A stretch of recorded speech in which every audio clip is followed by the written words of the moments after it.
Welcome back. From medals to sweets, Fiesta Fun is in full swing, and today we're decorating cookies that are just as vibrant as the celebration. I want to welcome cookie artist and owner of Fine Line Cookie Designs, Brandy Garcia. Welcome back. Thank you for having me back. Oh my goodness, this is so timely. I'm loving all of the bright colors. All of these cookies look so good to eat.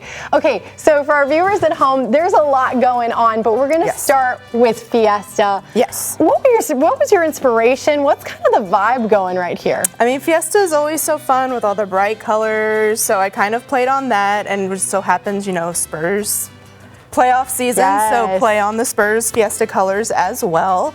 So I brought today, we're gonna make this Fiesta wreath. A wreath, I love it. Okay, awesome. So you have this cookie that's in front of us right here. I kind of just want to show this off a little bit. So this one's just kind of like a little wreath outline. Yes. And you already have this kind of, this looks like a hard frosting. So I'm using royal icing. Okay. What I like about royal icing is as it dries, it hardens, so it gives a nice little like texture contrast in your bite whenever you eat the cookie.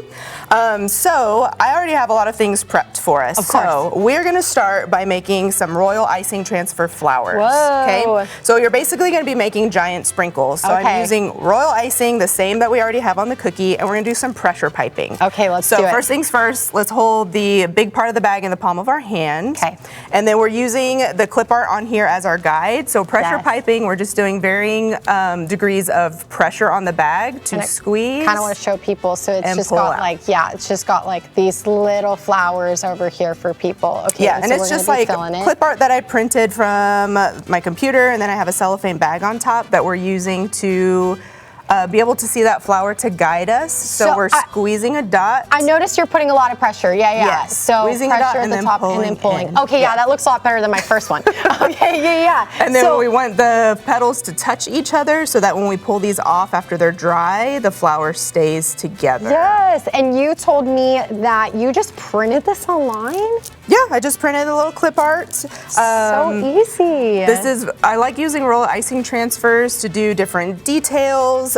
These usually dry a little bit quicker than, or not a little bit, a lot quicker than the icing on the cookies. So it helps me get some details done. It's so pretty. Okay, so now that we kind of have created these designs, when they dry, they're gonna kind of be like just like these little flowers that we have going here. Yes. And so those will probably come into play later.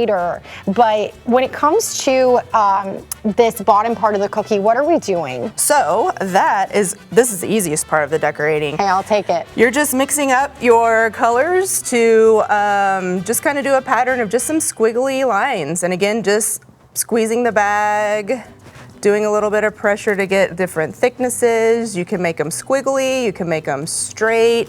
And then I'm gonna mix up the colors. I feel like this is something kids would love to do. And just of course. As we're doing this as well, I understand you have a cooking making class coming up? I have a cookie class coming up, yes. So kind of like how I'm teaching you here how to decorate cookies, I have another class coming up for May where we are doing like a spa theme. Whoa. So perfect for Mother's Day. Yes. We also have teacher appreciation coming up. So this would be a great gift to give an experience of cookie decorating, a little something for people to unwind and relax. I love it. And so when it comes to adding these flowers onto the cookie, are we just using some icing to get them to stick? Yes, so you can just stick a little bit of icing on the back, and then you kind of Tetris them together to just go around the perimeter of the wreath. This is so much fun, I'm not gonna lie.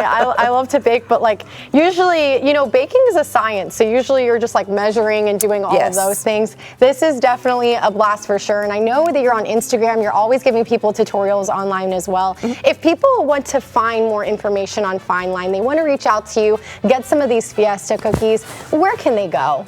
So they can go to my website, finelinecookiedesigns.com. On there right now I have pre-sales available for Mother's Day cookies, for teacher appreciation cookies, and then of course for the cookie class as well. So all my contact information's on there. Perfect. Well, thank you so much for your time today. I know people are really going to enjoy this. Yes, thank you. But y'all stick around because still to come, we're catching up with Justin over at the Guadalupe Lumber Company for our final medal